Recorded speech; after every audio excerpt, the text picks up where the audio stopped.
आप लोग। तो बच्चों आज हम आपके लिए लेकर के आए हैं सॉलिड स्टेट चैप्टर का नया लेक्चर, और इस लेक्चर में बच्चों हम पढ़ने वाले हैं कुछ ये यूनिट सेल के बारे में। किसके बारे में? यूनिट सेल के बारे में।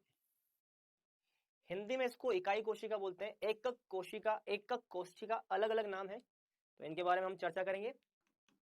एक बहुत ही इंपॉर्टेंट टॉपिक, क्रिस्टल लैटिस। क्या बच्चों? Crystal lattice. चलिए, क्रिस्टल जालक क्या होता है, ठीक है। चलो अब बच्चों समझना ध्यान से।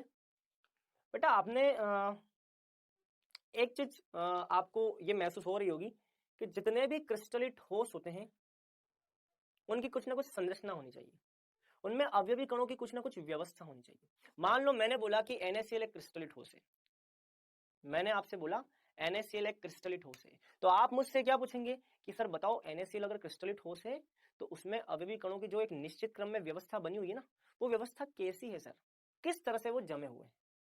तो अवयवी कणों की जो व्यवस्था है उस व्यवस्था को पढ़ने के लिए हमें क्रिस्टल जालक को समझना जरूरी है। किसी भी आयनिक ठोस की जो व्यवस्था होती है ना बेटा, वो क्रिस्टल जालक के रूप में पाई जाती है। ऐसे समझो, मैं आपको एक चीज बताता हूँ, ऐसे समझो जैसे कि मान लो आपको घर का निर्माण करना है। अब घर का निर्माण करने के लिए आप घर को कैसे निर्मित करते हो? एक ईंट पर दूसरी ईंट रखते हो, दूसरी ईंट पर तीसरी, तीसरी पर चौथी, एक ईंट के बगल में ईंट, एक ईंट के बाईं तरफ ईंट, नीचे ईंट, ऊपर ईंट, दाएं आगे पीछे, ऐसे बहुत सारी ईंटें। ईंटों के आसपास ईंटें जमती जाएंगी और एक दीवार का निर्माण होगा। दीवार बनेगी तो दीवारों से घर का, कमरे का निर्माण होगा। बहुत सारे कमरे बनेंगे तो कमरों से घर का निर्माण होगा। इसका मतलब यह हुआ कि घर को बनाने के लिए बहुत सारे कमरे होने चाहिए, कमरों को बनाने के लिए दीवारें होनी चाहिए, और दीवारों को बनाने के लिए सबसे छोटी इकाई के रूप में ईंट हमारे पास होनी चाहिए। अगर ईंटों को आपस में मिला दिया जाए तो बड़ी दीवार बन जाएगी, और दीवार से कमरे का निर्माण होगा, कमरों से घर बनेगा, और इस प्रकार से पूरा का पूरा एक संरचना, ढांचा तैयार हो जाएगा। ये जो घर का ढांचा है ना बेटा, इस घर के ढांचे को ही हम बोलते हैं क्रिस्टल। क्या बोलते हैं बेटा? क्रिस्टल। यही होता है, इसी प्रकार का होता है क्रिस्टल। ठोसों में भी कुछ ऐसी ही व्यवस्था होती है। ठोसों में क्या होता है बच्चों? बहुत सारे अवयवी कण, जैसे मान लो एक अवयवी कण लड्डू, लड्डू बोला था, उसके बगल में दूसरा अवयवी कण लड्डू बोला था, उसके बगल में तीसरा अवयवी कण लड्डू बोला था, उसके बगल में चौथा अवयवी कण लड्डू बोला था, फिर अवयवी कण लड्डू। घरों में भी ऐसे होता है, एक ईंट, उसके बाद दूसरी ईंट, फिर तीसरी ईंट, चौथी, पांचवी। चलो, ईंट के नीचे ईंट, लड्डू के नीचे लड्डू, फिर लड्डू के नीचे लड्डू, फिर लड्डू के नीचे लड्डू, लड्डू के नीचे लड्डू, लड्डू के नीचे लड्डू, मानते हो ना? फिर लड्डू के नीचे और लड्डू, फिर लड्डू के नीचे और लड्डू, लड्डू के नीचे लड्डू, ईंट के नीचे ईंट। इस प्रकार से बच्चों ये जो इकाइयां हैं, इनमें दोहरान होने से जो सघन संरचना बन गई है बच्चों, ये होती है बच्चों क्रिस्टल जालक। ऐसा समझे, मैं आपको और अच्छे समझाता हूं। जैसे कि मान लो आप कोई घर देखते हो, जैसे मान लो एक कमरा देखा, आपने ये कमरा बना लिया, ठीक है। चलो, ये कमरा है आपका, ठीक है, ठीक है। चल, ये समझे बेटा, समझना बेटा ध्यान से, ठीक है। मान लो मैंने यहां पर एक गेंद रखी, मैंने यहां पर भी एक गेंद रखी, मैंने यहां पर भी एक गेंद रखी, और यहां पर भी एक गेंद रखी। चारों गेंदों को मैंने, इनके केंद्र बिंदु को मैंने मिला दिया, चारों केंद्र बिंदु को मैंने मिला दिया। फिर मैंने यहां पर भी गेंद रखी, यहां पर भी गेंद रखी, यहां पर भी गेंद रखी, और यहां पर भी गेंद रखी। मैंने चारों गेंदों के केंद्र बिंदु को मैंने मिला दिया। जब सभी गेंदों के केंद्र बिंदु को मिलाओगे तो ऐसा एक घन बन जाएगा बेटा, बनेगा। फिर ऐसा भी तो हो सकता है, इस कमरे के बगल में एक और कमरा हो सकता है ना, कमरे के बगल में यहाँ पे एक और कमरा। चलिए, बहुत अच्छी बात है। फिर हो सकता है इस कमरे के बगल में एक और कमरा,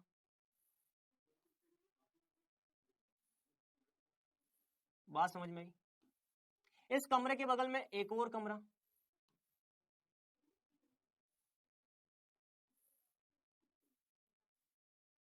तो ऐसे कमरे के पास कमरा, कमरे के पास कमरा, कमरे के पास कमरा। फिर हो सकता है कमरे के पीछे एक और कमरा, यहां पर भी कमर नहीं, रूम बन जाएगा। तो यहां पर एक रूम यहां पे आ जाएगा, बात समझ में आ रही?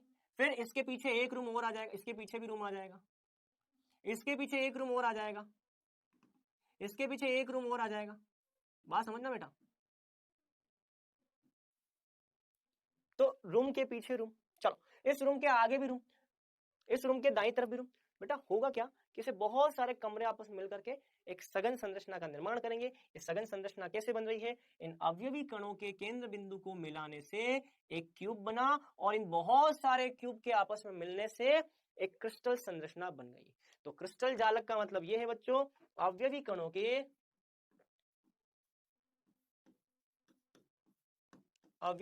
के आपस में एक दूसरे से जुड़कर दोहरान होने से बनने वाली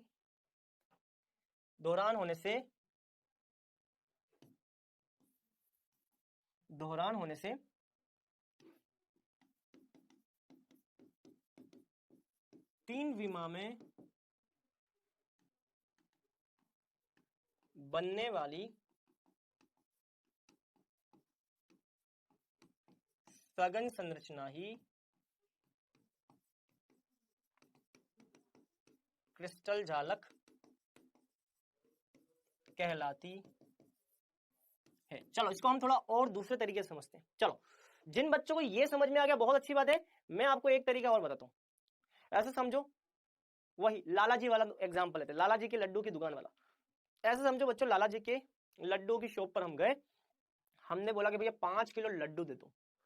5 किलो लड्डू अब कैसे रखे जाएंगे? देखो लाला जी क्या करेंगे, सबसे पहले लड्डू की पहली पंक्ति बनाएंगे, यहाँ लड्डू रखे, फिर ये लड्डू रखा, फिर ये एक पंक्ति बन जाएगी। फिर हो सकता है यहाँ भी रखें, यहाँ भी रखें, जगह होगी तो आगे बढ़ाते जाएंगे। फिर लाला जी क्या करेंगे, अगर ये पंक्ति पूरी भर गई डब्बे में तो फिर लाला जी इसके नीचे पंक्ति बनाएंगे, ये लड्डू, फिर ये लड्डू, ये ऐसे एक पंक्ति दूसरी बनाएंगे। फिर लाला जी क्या करेंगे, चलो यार ये वाली पंक्ति भर गई, अब लाला जी ये वाली पंक्ति में लड्डू रखेंगे, ऐसे लड्डू रखते जाएंगे। फिर लाला जी देखेंगे कि यार पहली पंक्ति भी भर गई, दूसरी भी भर गई, तीसरी भी, पूरी परत का निर्माण हो गया। अब लाला जी क्या करेंगे, अब लाला जी लड्डू इसके ऊपर रखेंगे। बात समझना बेटा, मान लो डब्बा है, डब्बे में पहली पंक्ति आ गई, दूसरी आ गई और तीसरी भी आ गई, 3 पंक्ति आ गई। अब लाला जी लड्डू कहां रखेंगे, ये पहली परत तो बन गई, इसको हम बोलते हैं पहली परत। तो पहली पंक्ति, दूसरी पंक्ति, तीसरी पंक्ति, तीनों पंक्तियों से ये परत बन गई बेटा। अब लाला जी सोचेंगे कि यार अब मैं एक और पंक्ति नहीं बना सकता, अब मैं लड्डू को ऊपर रखता हूं, नीचे वाला लड्डू के ऊपर, फिर ऊपर की तरफ लड्डू रखेंगे, ऊपर की तरफ एक पंक्ति बनाएंगे, फिर उसके बगल में दूसरी पंक्ति बनाएंगे, फिर उसके बगल में ऊपर की तरफ तीसरी पंक्ति बनाएंगे, तो ये दूसरी परत बन जाएगी। अब यहां पर भी ये भी भर गया, तो लाला जी तीसरी परत, ऊपर तीसरी परत पे पहली पंक्ति के लड्डू जमाएंगे, फिर दूसरी पंक्ति के, फिर तो इस प्रकार से बच्चों परत पे परत, परत पे परत, परत पे परत जमती जाएगी और एक सघन संरचना क्रिस्टल जालक का निर्माण हो जाएगा। और यही क्रिस्टल जालक आपको मैं यहाँ पर पढ़ा रहा हूं बेटा। आप यहाँ पे डायग्राम देख सकते हैं, देखो यहाँ देखो, ऐसे समझो बच्चों, लाला जी ने यहाँ पे एक लड्डू रखा, लाला जी ने यहाँ पे दूसरा लड्डू रखा, लाला जी ने यहाँ पे तीसरा लड्डू रखा। चलो हो गई जगह फुल। अब लाला जी ऊपर की तरफ लड्डू रख रहे हैं, फिर लाला जी यहाँ ऊपर की तरफ लड्डू रख रहे हैं, फिर लाला जी इसके ऊपर की तरफ यहाँ लड्डू रख रहे हैं। चलो हो सकता है लाला जी ने ये पहली पंक्ति, चलो नीचे की परत में पहली पंक्ति, चलो इस नीचे की परत में यहाँ पे ये लड्डू, ये लड्डू, ये लड्डू, तो नीचे की परत में सारे लड्डू आ गए। फिर अब इस पंक्ति के ऊपर दूसरी परत में लड्डू, फिर लड्डू, फिर लड्डू, ऐसे बहुत सारे लड्डुओं की परत एक के ऊपर एक जमती जाएगी, तो क्रिस्टल जालक का निर्माण हो जाएगा। तो यही है बेटा क्रिस्टल जालक। इस क्रिस्टल जालक में जो लड्डू हैं, अवयवी कणों के केंद्र बिंदु को जोड़ने वाली रेखा है। बात समझ में आ रही? इस क्रिस्टल जालक में बच्चों ये छोटी सी आधारभूत इकाई जो है ना बेटा, इस आधारभूत इकाई को हम बोलते हैं यूनिट सेल। क्या बोलते हैं? Unit cell. इस पूरे क्रिस्टल जालक का निर्माण करने की सबसे छोटी इकाई जो है ना बेटा, इस छोटी इकाई को हम बोलते हैं यूनिट सेल, एकक कोशिका।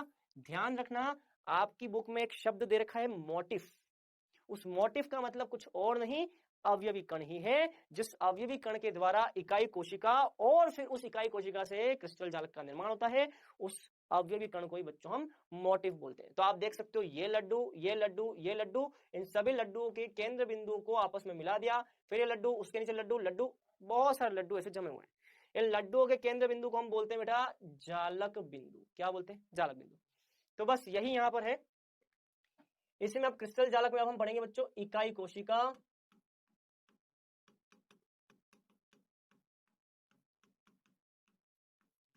एकक कोशिका या यूनिट सेल।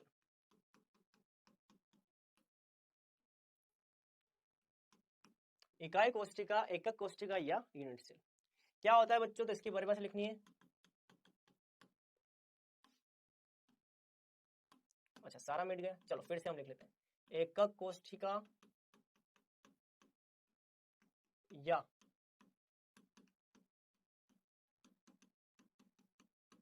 इकाई कोशिका, इसको आप यूनिट सेल भी कहते हैं। ठीक है, चलो इसकी हम परिभाषा लिखेंगे बेटा।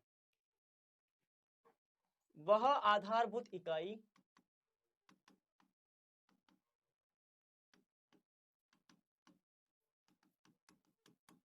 जिसका बार बार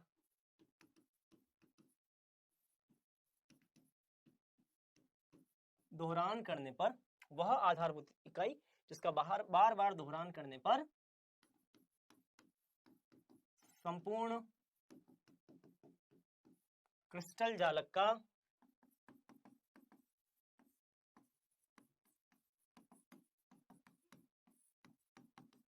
निर्माण होता है।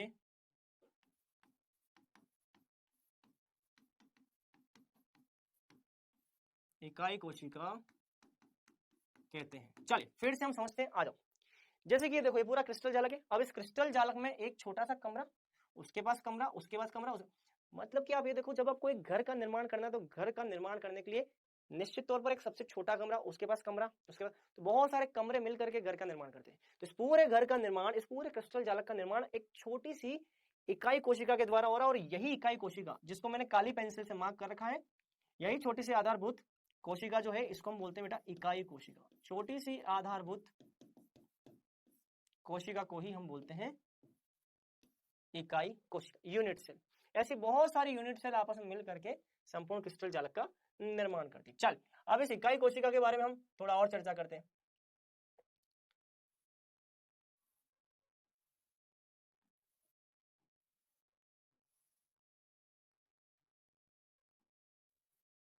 चलिए अब बात करते हैं हम इकाई कोशिका की और ज्यादा डिटेल में। चलिए इकाई कोशिका की अगर हम बात करें बेटा,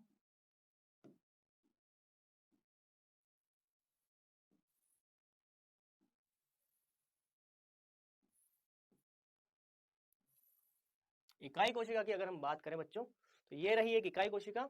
इस इकाई कोशिका में आप देख सकते हैं यहाँ पे बहुत सारे कोने हैं और इनकी भुजाएं भी हैं बहुत सारी।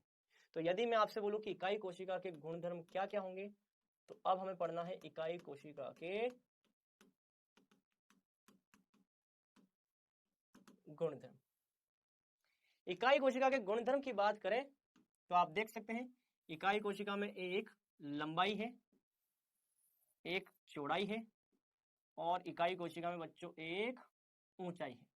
समझ रहे मेरी बात? मतलब कि इकाई कोशिका में एक्स अक्ष है, वाई अक्ष है और ये जेड अक्ष है।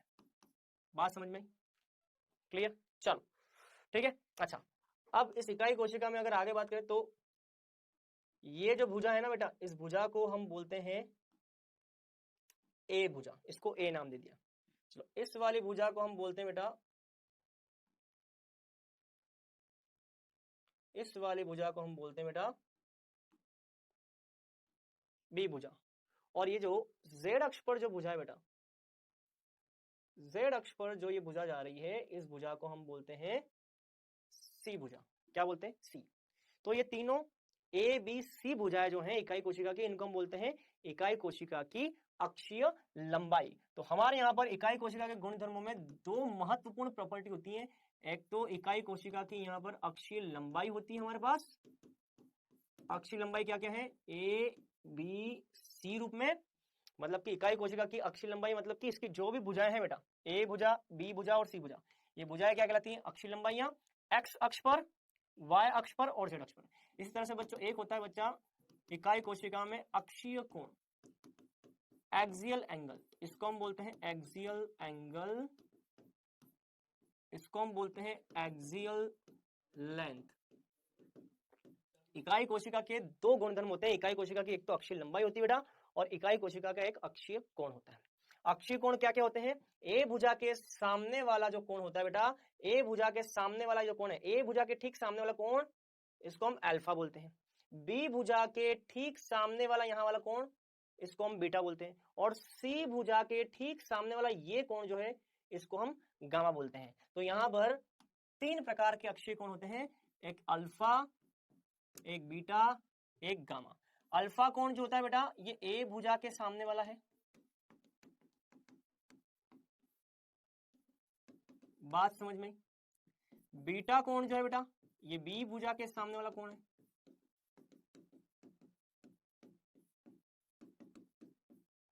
और गामा जो है बेटा, ये है सी भुजा के सामने वाला कोण।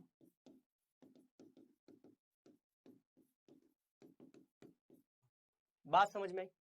तो 3 प्रकार के कोण यहां पर पाए जाते हैं। तो यदि आपसे बोले कि इकाई कोशिका के गुणधर्म क्या है, तो इसके 2 गुणधर्म है, इसमें अक्षीय लंबाइयां होती हैं और अक्षीय कोण होते हैं, ये ध्यान रखना। चल ठीक है। अच्छा, जालक बिंदु क्या होते हैं? ये है जालक बिंदु।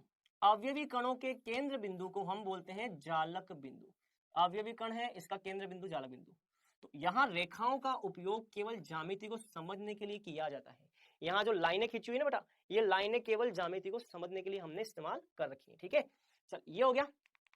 अब आते हैं हम आगे की बात पे। चलो, अब इकाई कोशिका के प्रकार पर आते हैं हम। इकाई कोशिका के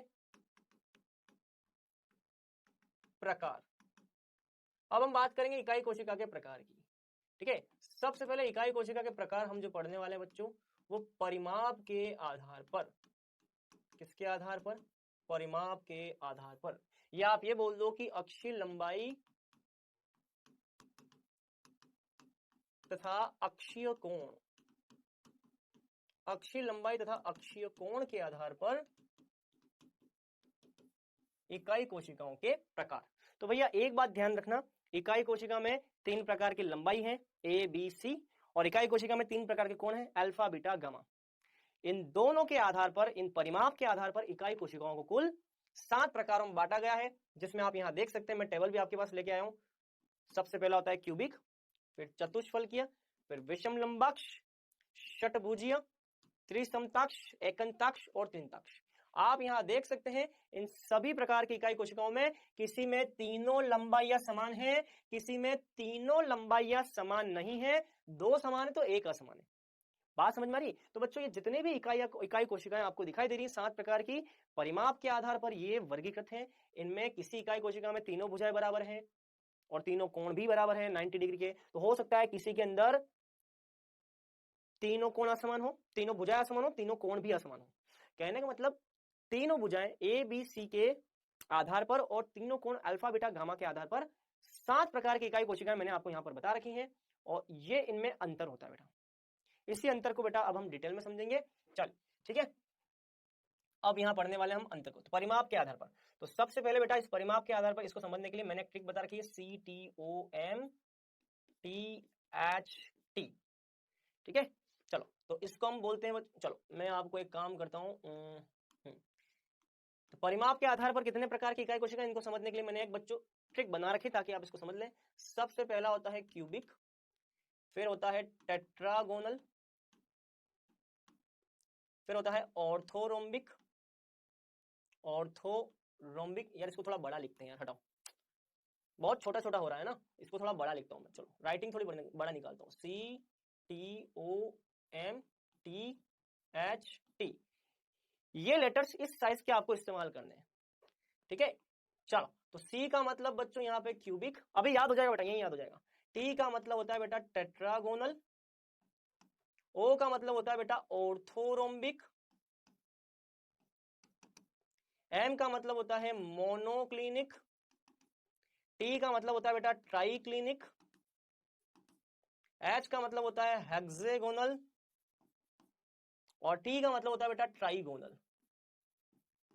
परिमाप के आधार पर कुल ये 7 प्रकार की इकाई कोशिका है। मैंने भी बच्चों ऐसे याद कर रखा है, CTOMTHT ऐसे याद रखा है।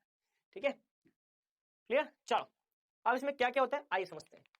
तो देखो इसको हमने बोल दिया C, ये टेट्रागोनल, T टेट्रागोनल को हिंदी में चतुष्फलकी बोलते हैं। विषम लंबाक्ष ऑर्थोरोम्बिक, ठीक है, CTOM मोनोक्लिनिक, M को मोनोक्लिनिक बोलते हैं। CTOMT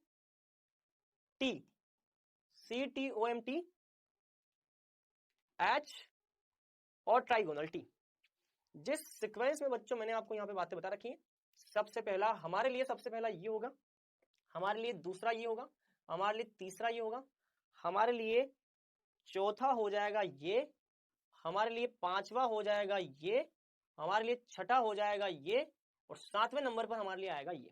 तो CTOMTHT। चल अब बेटा समझना है यहाँ पे, ठीक है। चल देखो, सबसे पहला है क्यूबिक, गणीय, गणीय प्रकार की इकाई कोशिका। बेटा यहाँ पर तीनों भुजाएं समान है और अल्फा बीटा गामा तीनों कोण भी समान है।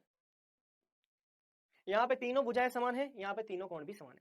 अब बच्चों मैंने आपको जो ये नंबर लिखवा रखे ना, पहले हम ये पढ़ेंगे, फिर हम ये पढ़ेंगे, फिर हम ये पढ़ेंगे, तो ध्यान रखना पहले बच्चों भुजाओं में अंतर आएगा, कोण समान रहेंगे, और फिर बाद में हम कोण में अंतर देखेंगे, भुजाएं हो सकता है समान हो और ना भी हो। तो देखो बेटा CTOM, इन चारों में बेटा देखो CTO की बात करूं तो कोण तो तीनों में समान है, अल्फा बीटा गामा तीनों में 90 डिग्री होता है। ध्यान रखना बच्चों, आपको CTO की बात की जाए तो तीनों में अल्फा बीटा और गामा ये तीनों में ही क्या होते हैं बच्चों, बराबर बराबर। तो अल्फा बीटा गामा के आधार पर तो तीनों में कोई अंतर नहीं है। CTO की अगर मैं बात करूं तो अल्फा बीटा गामा इन तीनों में कोण के आधार पर तीनों में समान है, कोई अंतर नहीं है। अंतर कहां है, अंतर भुजाओं के आधार पर है। भुजाएं क्या क्या होती हैं बच्चों, भुजाएं यहां पर होती हैं A बराबर B बराबर C, यहां पर होती है A और B बराबर लेकिन C बराबर नहीं होती, और यहाँ पे A B और C तीनों में से कोई भी बराबर नहीं है। बहुत याद करना बहुत आसान है बेटा, बहुत आसान है याद करना। यहाँ पे ये तीनों बराबर है, ये भी बराबर, ये भी, तो CTO के अंदर ये तीनों तो क्या है, एक समान, क्या है बेटा, एक समान। लेकिन इन तीनों में अंतर जो है ना वो भुजाओं के आधार पर है। इसमें A B C तीनों बराबर, इसमें एक कम बराबर है, और इसमें तीनों बराबर नहीं है। ये हो जाएगा। चलो ये हो गया, चलो ये तीन हो गए। तो पहला हो गया CTO, ये तीन हो गए। अब CTO के बाद मैंने बोला M। अब M में क्या होता है बच्चों, M के अंदर तीनों भुजाएं यहाँ पे समान नहीं है, तो यहाँ पे भी तीनों भुजाएं समान नहीं होती, लेकिन यहाँ पर एक कोण भी अब क्या होता है, असमान। मतलब कि आपको क्या करना है, CTO इन तीनों में एंगल तो बराबर है लेकिन भुजाएं असमान है। तो अब यहाँ पर क्या होता है मोनोक्लिनिक में, इसमें भी ये वाली भुजाएं अभी असमान ही रहेंगी। तो अब भुजाओं को असमान चलने दो, भुजाओं को असमान चलने दो, और यहाँ पर ये जो कोण है ना बेटा उसमें एक कोण 90 डिग्री का नहीं होता। अल्फा और गामा, या अल्फा और बीटा तो 90 डिग्री है, ये अल्फा और गामा तो 90 डिग्री का होता है, लेकिन बीटा यहाँ पर 90 डिग्री का नहीं होता। बात समझ में आई, बात समझ में आई, फिर से रिपीट कर रहा हूं। CTO के अंदर तीनों कोण तीनों में समान है, लेकिन भुजाएं पहले में तीनों बराबर, दूसरे में एक असमान, और तीसरे में तीनों असमान। मोनोक्लिनिक में भी ये तीनों भुजाएं तो असमान है, अब लेकिन कोण भी असमान स्टार्ट होना चालू हो गए। अब बीटा यहाँ पर 90 डिग्री नहीं, तो एक कोण असमान हो गया। और ट्राई क्लिनिक के अंदर ना तो भुजाएं और ना ही कोण, कोई भी भैया यहाँ पर समान नहीं है। आप देख सकते हैं ट्राई क्लिनिक के अंदर, आप देख सकते हैं ट्राई क्लिनिक के अंदर ना तो भुजाएं समान और ना ही कोण समान, कोई भी समान नहीं है। इसमें एक भी चीज समान नहीं है। मतलब कि आप बेटा इसको क्या बोलेंगे, आप इसको असममित प्रकार की इकाई कोशिका बोलेंगे। सबसे ज्यादा असममित प्रकार की इकाई कोशिका, सबसे ज्यादा अनसिमेट्रिकल यूनिट सेल, तो ये हो जाएगी अनसिमेट्रिकल।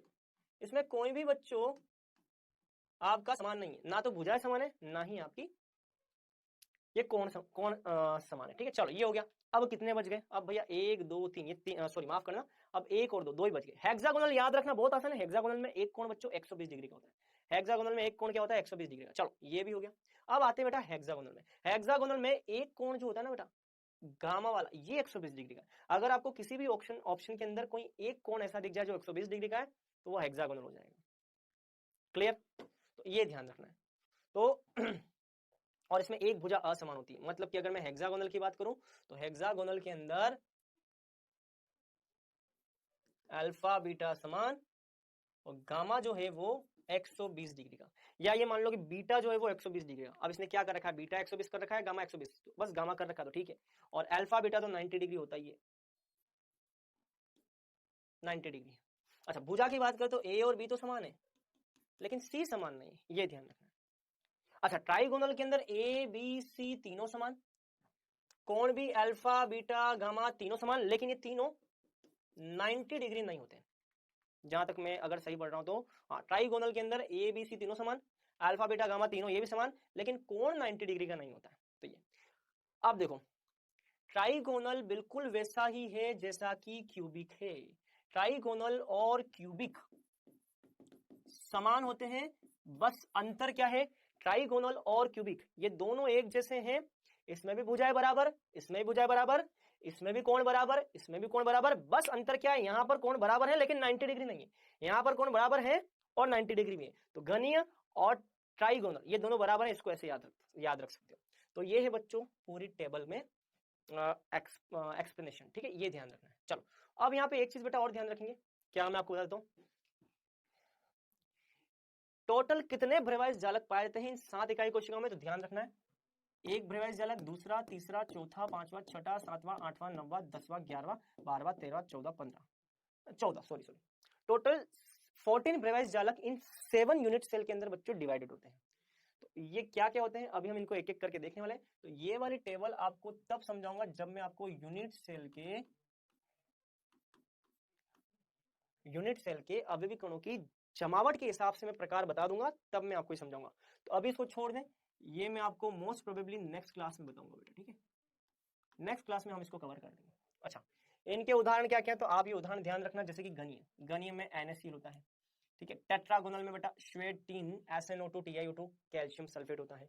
इसी प्रकार से विषम लंबाक्ष, इसमें विषम लंबाक्ष गंधक होता है।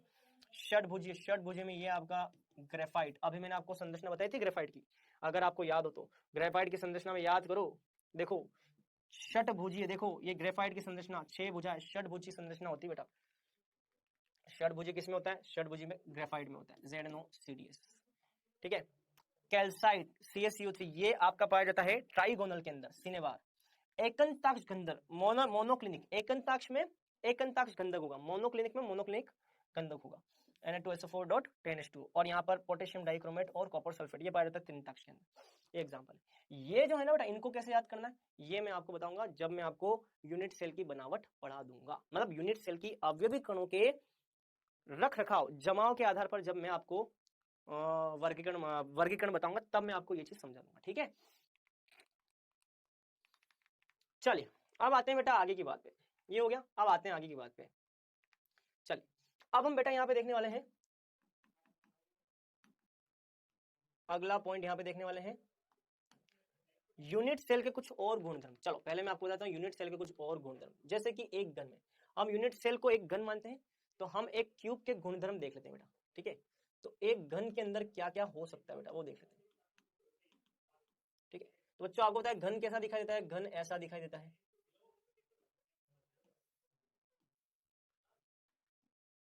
ये होता है आपका घन ऐसा दिखाई देता है ना। चलो अगर मैं आपको बोलूं कि एक घन में कितने कोने होते हैं, चलो कोनों की संख्या ये आपको निकालनी है। देखो बेटा अधिकांश टीचर जो होते हैं उनके पास एक बढ़िया एग्जांपल होता है, वो कमरे का एग्जांपल देते हैं। हम जिस कमरे के अंदर बैठे हुए हैं उस कमरे के अंदर कोने कैलकुलेट करो बेटा। कोने मतलब कि बेटा ये कोना है बेटा एक कमरे का, ये मान लो एक कमरा है, इस कमरे का ये कोना है, कितने कोने देखो, एक कोना, दो कोना, ये तीसरा कोना, ये चौथा कोना, पांचवा, छठा, सेवंथ और 8, टोटल 8 कोने बच्चों। यहाँ पे कोनों की संख्या कितनी है, एक। चलो मैं आपको बोलूं कि बताओ यहाँ पे फलक की संख्या कितनी है, मैं आपको बोलूं कि बताओ यहाँ पे फलक की संख्या कितनी है, इस घन के फलक की संख्या, फलक मतलब कि दीवार, दीवारों की संख्या कितनी होती है, एक रूम में टोटल कितनी दीवारें होती है, छत जमीन दाएं बाएं आगे पीछे इनको काउंट करके टोटल कितनी दीवारें। चलो मैं काउंट करता हूँ, देखो मैं काउंट करता हूँ, मैं यहाँ खड़ा हूँ, मैं अपने कमरे में खड़ा हूँ, आप ये तो मानते हो ना कि यहाँ पे दीवार होगी, एक दीवार यहाँ पे होगी, एक दीवार यहाँ होगी, दो दीवार, एक दीवार मेरे सामने होगी, तीसरी दीवार, एक दीवार पीछे की तरफ है, चौथी दीवार, एक ऊपर की तरफ दीवार है, पांचवी दीवार, और एक जमीन, छठी दीवार। तो 1 2 3 4 5 6। तो आप भी अपने घर में काउंट करो आपके घर की टोटल कितनी दीवार है, छत और जमीन को मिला करके टोटल कितनी दीवार है, 6 दीवार है बेटा, कितनी 6। अच्छा भुजाओं की संख्या, एज, एज कितनी है बेटा, एजेस कितनी है, भुजाओं की संख्या। चलो टोटल कितनी भुजाएं, आ जाओ देखते हैं। देखो कितनी भुजाएं हैं, चलो मैं इसको काउंट करता हूं। देखो भुजा मतलब कि कोर, ये कोर कितनी बेटा, एक कोर, ये दूसरा कोर, ये तीसरी भुजा, ये चौथी भुजा या चौथा कोर, ये पांचवी भुजा, ये छठी भुजा, छठी भुजा, ये सातवीं भुजा बेटा, ये क्या है, सातवीं भुजा, ये आठवीं भुजा है ना, आठवीं भुजा, ये नवीं भुजा, नाइन्थ, अच्छा ये 10वीं भुजा, 10वीं भुजा है, ये 11वीं भुजा, 11वीं भुजा है, और कौन सी भुजा बच गई देख लो, और ये रही 12वीं भुजा, ये रही 12वीं भुजा। सबको कलर कर दिया, सभी लाइनों को कलर कर दिया, मतलब टोटल 12 भुजाएं हैं बेटा, टोटल कितनी है, 12 भुजाएं, कितनी है 12। चलो और क्या क्या पूछा गया देख लेते हैं। तो घन के कोने कितने हैं, 8 पता चल गया। फलकों की संख्या, दीवार की संख्या अभी हमने काउंट की 6।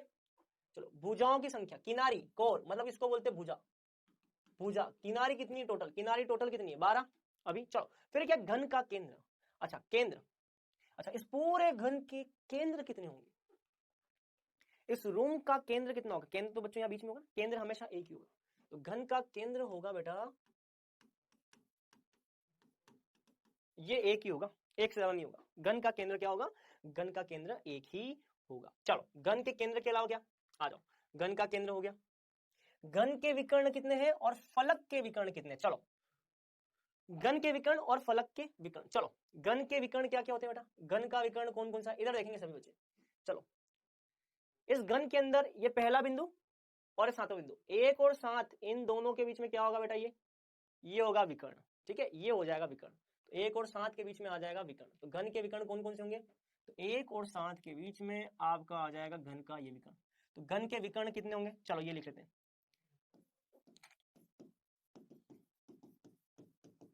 घन के विकर्ण किस किस बिंदु के बीच में होंगे, 1 और 7 के बीच में घन का एक विकर्ण हो जाएगा। चलो घन का दूसरा विकर्ण, घन का दूसरा विकर्ण, चलो 2 को मिला दो आप 8 से, 2 को मिला दिया 8 से, तो 2 और 8 के बीच में, चलो 2 और 8 के बीच में, बाद में लिखूंगा 2 और 8 के बीच में। चलो तीसरा घन का विकर्ण कौन सा हो जाएगा, चलो 1 हो गया, 2 हो गया, चलो 3 की बात करें, 3 वाला किससे, 3 वाला जा करके मिलेगा 5 से, तो 3 और 5 ये भी क्या हो जाएंगे, घन का एक विकर्ण। चलो और पहला हो गया, दूसरा हो गया, तीसरा हो गया, अब आते चौथे, चौथा जाकर किससे मिलेगा, चौथा जाकर के मिलेगा 6 से, 4 और 6 के बीच में एक विकर्ण हो जाएंगे, मतलब टोटल 4 विकर्ण होंगे बेटा। टोटल कितने विकर्ण, 4, 1 और 7 के बीच में, 2 और 8 के बीच में, चलो फिर 3 और 5 के बीच में, और 4 और 6 के बीच में, 4 और 6 के बीच में, ये हो जाएंगे घन के विकर्ण। चलो कितने टोटल कितने आ रहे हैं, टोटल 4 विकर्ण, टोटल कितने आ रहे हैं 4 विकर्ण। अच्छा फलक के विकर्ण कितने होंगे, फलक के टोटल कितने विकर्ण होंगे, टोटल कितने फलक है बताओ, चलो टोटल कितने फलक हैं मुझे आप ये बताइए, टोटल कितने फलक हैं, दीवारें कितनी, दीवारें 6 हैं, चलो ये 2 3 7 6, इनका ये देखो इसका विकर्ण ही होगा, इस दीवार का विकर्ण ही होगा, तो ये एक दीवार है, 2 3 7 6, 2 3 7 6 आपने जो लिखा है ये एक दीवार है इधर की, इस तरफ की दीवार है, 2 3 7 6 इधर की दीवार है, उसका एक विकर्ण, तो इस फलक का एक विकर्ण है, तो एक विकर्ण यहाँ, एक फलक का एक विकर्ण है, तो टोटल कितने फलक हैं, टोटल 6 फलक है।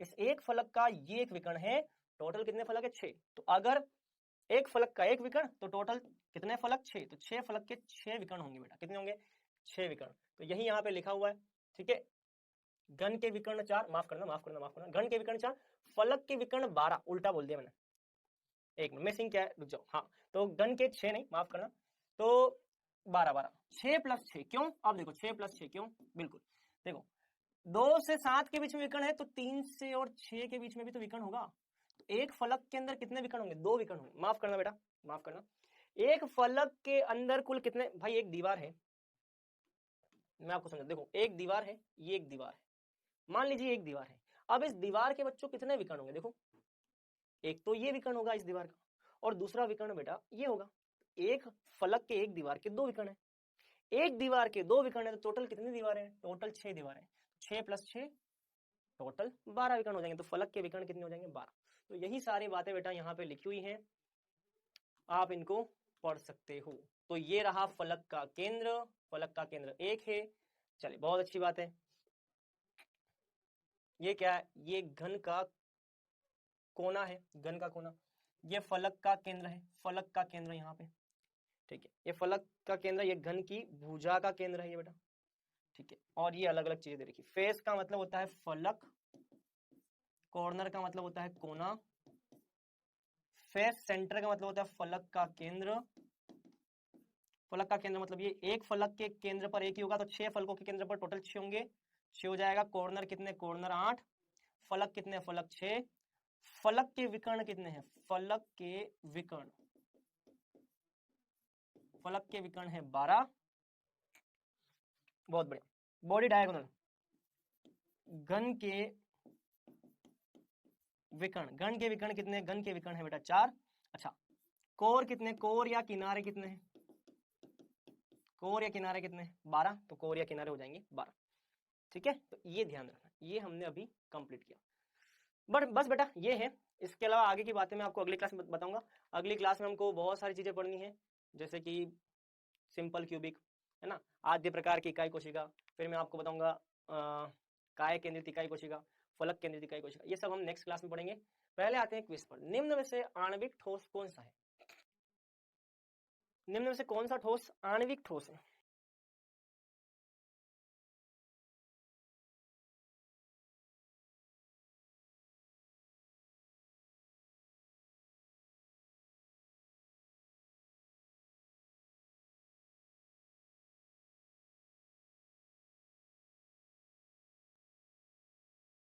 चलिए दूसरे क्वेश्चन पे आते हैं। निम्न में से आयनिक ठोस कौन सा है?